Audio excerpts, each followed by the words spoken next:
نبی پاک صلی اللہ علیہ وسلم کے صحابی ہے طلحہ بن عبید اللہ، کہتے میں نے دو بندوں کو اکٹھے اسلام لاتے دیکھا۔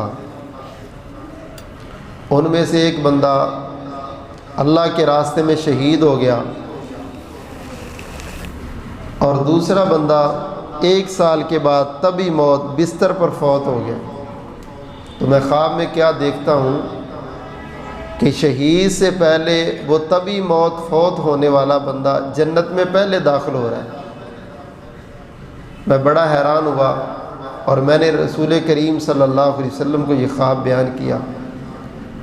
آپ نے فرمایا طلحہ تو کس بات پہ حیران ہو رہا ہے؟ اللہ کے رسول وہ شہید ہے اور اسلام دونوں اکٹھے لائے، لیکن وہ 1 سال بعد میں فوت ہوا جو طبی موت، وہ جنت میں پہلے جا رہا ہے۔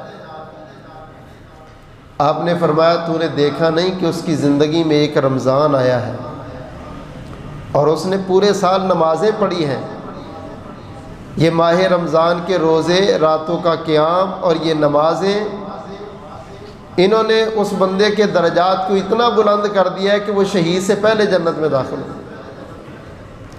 اس لیے میرے محترم بھائیو، اللہ نے یہ زندگی میں سعادت دی ہے، دعا کرو اللہ سلامتی کے ساتھ اس ماہ مقدس کو گزارنے کی توفیق عطا فرمائے۔